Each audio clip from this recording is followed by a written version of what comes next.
पर द्वादशी के दिन शास्त्र वर्णन करता है कि चलिए हमारा शास्त्र कहता है कि एकादशी के दिन चावल मत खाओ, पर द्वादशी के दिन शास्त्र वर्णन करता है कि पहला गासा जो मुंह में जाए वो चावल का जाना चाहिए, तब एकादशी का पुण्य मिलता है। हमारे यहां तुलसी के कुंड का भी विधान है। गोल कुंडा है ऐश्वर्य देगा, चौकोर कुंडा है। आप लोग कई बार देखे होंगे किसी किसी के यहाँ चौकोर तुलसी का क्यारा होता है, कुंडा होता है, वो वंश बढ़ाता है। षडाकृति का है, वो धन देता है, संपदा देता है। दोष हमारा है, हम तुलसी के कुंड के नीचे शंकर जी को रख देते हैं। क्यों? कि यहीं तुलसी जी को पानी चढ़ाएंगे, यहीं शंकर जी को चढ़ा देंगे। दोष है। तुलसी के कुंड के नीचे हम सर्पदेव को रख देते हैं, नाग देवता रख देते हैं, पानी चढ़ाएंगे, पात्री रख देते हैं, नहीं, दोष।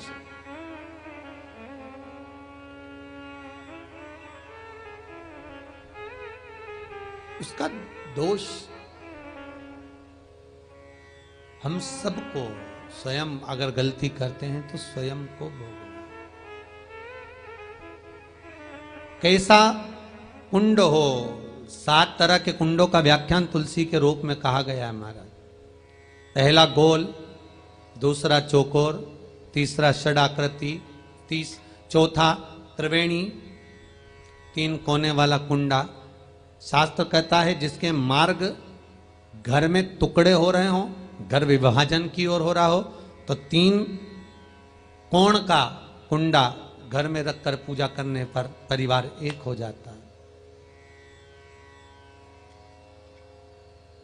5वां, गार्डन में बिना कुंडे का, बिना कुंड का जो तुलसी का पौधा रोपित होता है, बिना कुंड के एक बगीचा जैसा बो दिया जाता है, तुलसी तुलसी उत्पन्न हो जाती है। महाराज वहां पर संपदा तो रहती है पर चिंता बहुत रहती है, टेंशन बहुत रहता है। क्यों? घर के दरवाजे के बाहर इतनी सारी बगीचे में तुलसा कर दी। कोई निकल कर जा रहा था, उसने थूक दिया, कोई निकल कर जा रहा था, उसने पानी डाल दिया, कोई श्वान ने, कुत्ते ने, किसी ने, बिल्ली ने गंदगी कर दी, उसका दोष आपको लगेगा। इसलिए कुंड के अंदर तुलसा का, तो वो धन तो देगा, जो तुमने बगीचे में तुलसा लगाई है, गार्डन तुलसा का करा, वो धन तो देगा, संपदा भी देगा, पर चिंता को बढ़ा देगा। 5वां,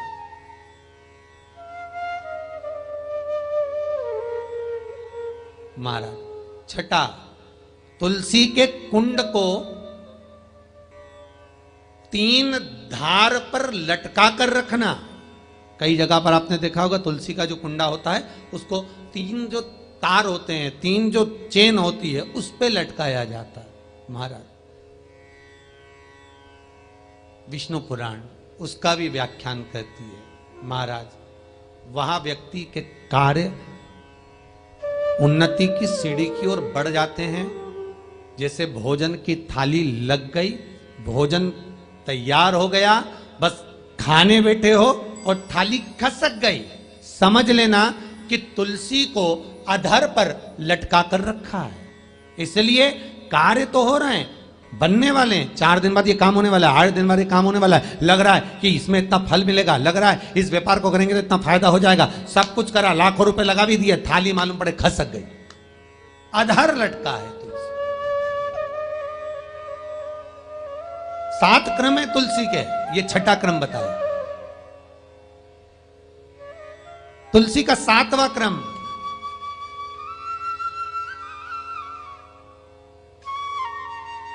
तुलसी का 7वां क्रम है। महाराज तुलसी का कुंडा जैसा घर के आंगन में है, तुलसी का कुंड जैसे घर के आंगन में विराज रहा है, ऐसा ही छोटा सा कुंड भगवान के लिए रोपित करें। प्रतिदिन भगवान की सेवा करते समय तुलसी का कुंड सम्मुख रखकर उसकी आराधना करना, फिर उस कुंड को वापिस बाहर ले जाकर रखना, फिर दूसरे दिन पूजन के समय पर कुंड को लाकर रखना। हम तो यहां तक कहते हैं विष्णु पुराण गर्ग संहिता कल्याण का तुलसी अंग यहां तक वर्णन करता है कि आप पूरे साल ये नहीं कर सकते तो कम से कम कार्तिक के महीने में भगवान के सामने तुलसी का छोटा कुंड, चौकोर वाला, गोल नहीं, चौकोर कुंड लाकर भगवान के सामने रखकर छोटा सा कुंड का पूजन कर कर भगवान के साथ उस कुंड को वापस बाहर विराजमान करें, फिर कल लेकर आए, फिर विराजमान करें। आप पूरे साल नहीं कर सकते तो एक महीना के क्यारे में शंकर का चढ़ा हुआ जल कभी नहीं जाना चाहिए। आप लोग अगर भगवान को थाली में, आपके घर में भगवान हैं बहुत सारे, होते हैं आप लोगों के, सभी लोगों के यहाँ होते हैं बहुत सारे भगवान, ठीक है, गणेश जी भी हैं सबके यहाँ, अरे बोलो तो लड्डू गोपाल भी हैं, फिर देवी देवता भी हैं बहुत सारे, फिर शंकर जी भी हैं, तो सबको एक ही थाली में रख लिया और थाली में रखकर सबने उनको स्नान कराना चालू कर दिया। अब सबको स्नान कराया तो शिव जी को भी कराया, बोलो कराया कि नहीं कराया, थाली के अंदर रखा। अब तुमने स्नान तो करा दिया, स्नान कराने के बाद वो जल को क्या करा तुम लोगों ने, ले जाकर तुलसी के क्यारे में डाल दिया। तो महाराज जी पहले के समय में क्या कालसर्प दोष, पितृदोष नहीं होता था? बिल्कुल नहीं होता था। पहले के समय में ना कालसर्प दोष होता था ना पितृदोष होता था। क्यों? तो क्या घर में लोगों के शंकर जी नहीं होते थे? होते थे। लोग शिव जी को स्नान कराते थे, पर घर में बगीचा, खलियान, खेत, वृक्ष इतने लगे होते थे कि शंकर जी को स्नान कराने के बाद वो जल को ले जाकर, भगवान को स्नान कराने के बाद जल को ले जाकर पेड़ पौधे में डाल दिया जाता था, बगीचे में डाल देते थे, तुलसी के क्यारे में नहीं डालते थे। इसलिए ना पितृदोष होता था ना कालसर्प दोष होता था। अब दुनिया के लोग भगवान को स्नान करा के ले दे के एक ही पौधा घर में दिखता है, वो तुलसी जी का, बस स्नान कराया और तुलसी जी में ले जाकर डाल दिया। तो तुलसी जी में ले जाकर डाला तो उससे शास्त्र कहता है कि अगर शिव जी का चढ़ा हुआ जल तुलसी के क्यारे में जाएगा तो सर्प के डसने का दोष लग जाएगा, जिसको हिंदू धर्म में काल सर्प दोष कहा गया। जो काल सर्प दोष, अच्छा बड़ा विचित्र काम है। कई कई गांवों में आप लोगों ने भी देखा होगा, यहां तो ठीक है परंतु हमने महाराष्ट्र में बहुत देखा। महाराज कई कई गांवों में तुलसी के क्यारे के नीचे शंकर जी को रखते हैं। ये तुलसी के कुंड के अंदर शंकर जी को रखेंगे, पर ये दो कोई आपको अलग अलग तरह से ना जाने घुमा फिरा के, ना जाने बुद्धि ऐसी फेर कर गलत चीज बताएगा ना, तो वो समझ में आ जाएगी आप लोगों। दुनिया की आदत है।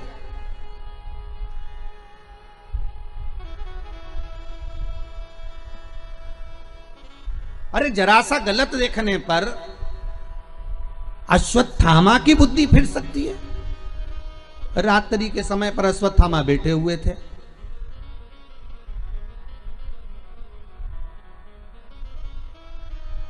और रात्रि के समय पर अश्वत्थामा बैठे, और बैठे बैठे अश्वत्थामा ने क्या देखा कि एक वृक्ष के कोटर में कौवे के अंडे रखे हुए हैं, कौवे के बच्चे रखे हुए हैं, और एक उल्लू रात्रि के समय पर उड़ता उड़ता आया और वो कौवे के अंडों को उसने, रात के समय कौवा जब सो गया तो उसके अंडों को, उसके बच्चों को मार दिया। किसने? उल्लू ने। अश्वत्थामा ने देख लिया इससे जोरदार कोई काम नहीं हो सकता। अगर ये पांडव जीते, नेत्र खुलने के बाद अगर नहीं मर रहे, तो ये काम करता हूं, जैसे उल्लू रात को आया और उसने कौवे के अंडों को मार दिया, कौवे के बच्चों को मार दिया, तो अश्वत्थामा ने भी विचार करा, एक काम करता हूं, मैं भी सोते समय पर जाता हूं और मार देता हूं। और अश्वत्थामा ने करा क्या, जब पांडवों के पुत्र सो रहे थे और अश्वत्थामा उनको सोते हुए को मार आया, सोते हुए। बस केवल रात्रि को एक जरा सा एक लीला देखी और उस बुद्धि में, अश्वत्थामा के उस विवेक में वो समाहित हो गया। गलत चीज लोगों की बुद्धि में तुरंत आ जाती है कि हाँ हाँ उसने ऐसा करा, उसने तुलसी जी के क्यारे में शिवलिंग रखा तो अपन भी रख लो, उसने ऐसा करा तो अपन भी ऐसा कर लो, उसने यूं करा तो अपन भी ऐसा कर लीजिए। पर शंकर की कथा करें नहीं भाई, ये थोड़ा वंचिता होना चाहिए। महाराज जो शास्त्र सम्मत हो उसका स्मरण करना चाहिए।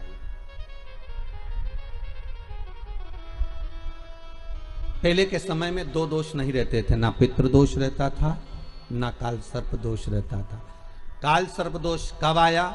जब आप लोगों ने भगवान का चढ़ा हुआ जल, शिव जी का चढ़ा हुआ जल तुलसी में चढ़ाना प्रारंभ करा, तब काल सर्पदोष आया। और पितृदोष पहले नहीं होता था। क्यों? क्योंकि लोग घर के मटके में से, घर के हंडे में से, घर के परिंडे में से लोटा भरकर पानी लेकर जाते थे और शंकर को चढ़ाते थे। घर का जो रसोई घर होता था वो बीच केंद्र में होता था, रसोई घर घर के मध्य में होता था। तो वहां से जब पानी लेकर जाते थे, वो परिंडा, मटका, हंडा पितरों का स्थान माना गया है। वहां से जब पानी भरते और ले जाकर शंकर जी को चढ़ाते, तो पूरे घर में से पानी निकलकर जब शिव को चढ़ने के लिए जाता था, तो पूरे घर का वास्तु दोष, पितृदोष समाप्त हो जाता था। अब आज के जमाने में मंदिर कई लोटा उठाकर, मंदिर कई पानी भरकर शंकर जी को चढ़ा देते हैं, तो ना वास्तु दोष समाप्त होता है, ना पितृदोष समाप्त होता है, ना काल सर्प दोष समाप्त होता है। पहले भी कथा में कहा, परसों की कथा में कहा कि लक्ष्मी जी अपने पास का अगर कोई सामग्री शिव जी को चढ़ा देती तो शंकर प्रसन्न हो जाते। पर लक्ष्मी जी ने करा क्या? जल भी लाई तो पार्वती की यहां से लाई। लक्ष्मी जी अगर जल लेकर आ रही है तो पार्वती की यहां से लेकर। आपके पास में जो है आप शंकर को वो समर्पित करो। पर भावों में इतने इतने आप आनंद में डूबो, भाव में डूबो, मना नहीं है, पर भाव में छल ना हो जाए, भाव में पाप कृत्य ना हो जाए, और भाव में आप पाप कृत्य में ना डूब जाएं, इसका स्मरण रहे। आप कई माताएं तो पुण्य करते करते भी पाप कमा लेती, कई पुरुष लोग भी पुण्य करते करते पाप कमा लेते। तुलसी जी को दिया लगाने गई, तुलसी जी को दिया घुमा के तुलसी जी के कुंडे में धरी आई। अब ये पुण्य मिला कि पाप मिला? जम के बोलते जाओ जरा, पाप मिला, पुण्य नहीं मिला है।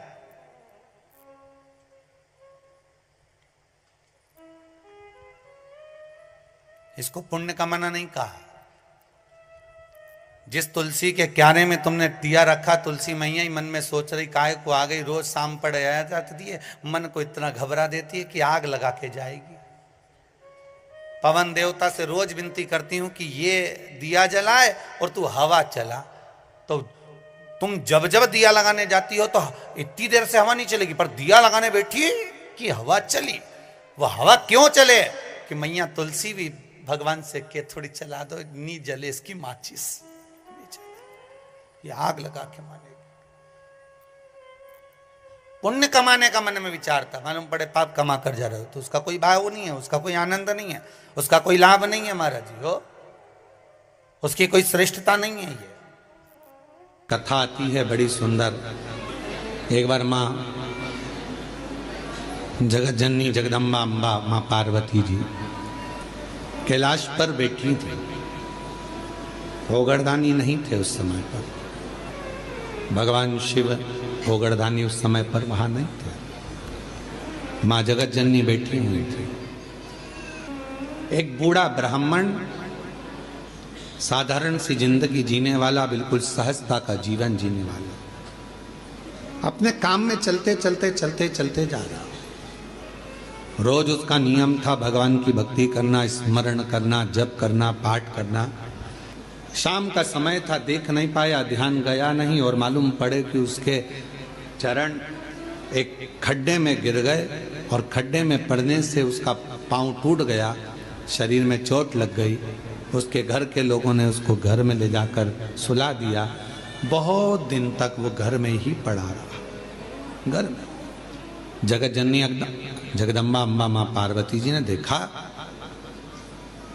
कब से पड़ा हुआ है ये, कितने दिन से पड़ा हुआ है, शिव जी को इसका ध्यान नहीं है क्या? कई लोग कहते हैं कि भगवान सुनता नहीं है क्या? कई लोग कहते हैं भगवान क्या देखता नहीं है क्या?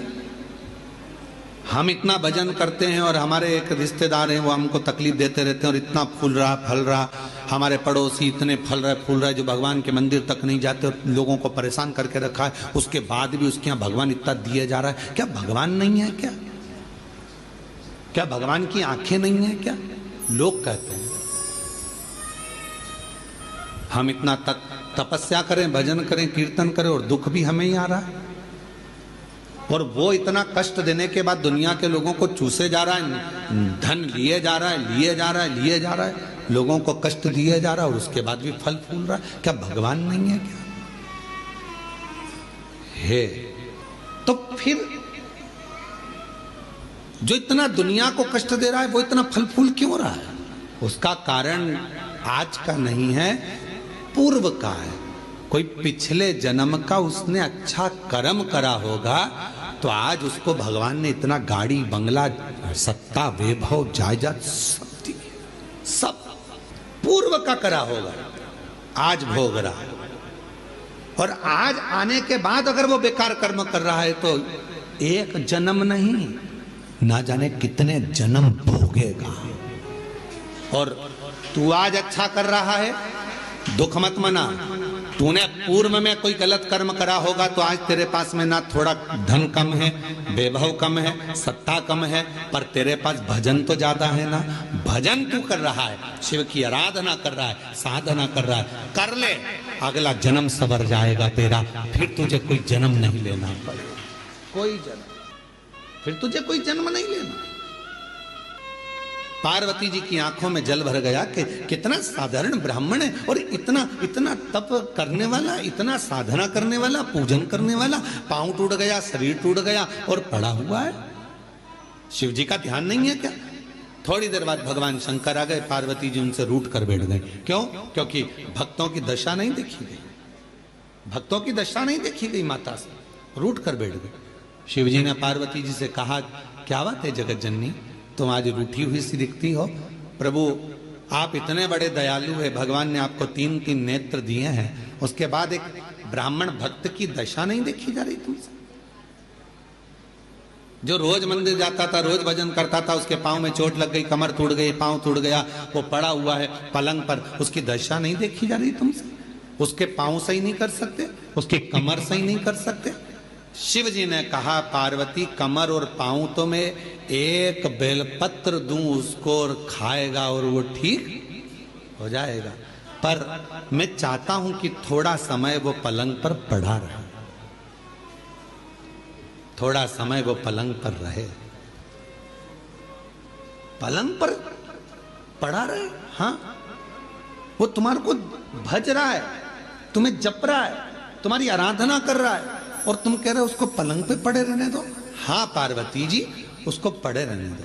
पार्वती जी नहीं मानी और पार्वती जी ने जाकर एक बूढ़ी का रूप रखकर उसको, पार्वती जी ने थोड़ा सा जल पिलाकर उसको पूरा स्वस्थ कर दिया। जैसे ही वो स्वस्थ हुआ, 4 दिन निकले, वो 4 दिन बाद निकल कर जा रहा था, वन से एक सिंह आ गया और शेर आकर उसको खा गया और उसका जीवन समाप्त हो गया। पार्वती जी ने कहा, जिसको मैंने ठीक करा था वो तो मर गया, मर गया, सिंह ने खा लिया, प्राण छूट गए उसके, वो मर गया।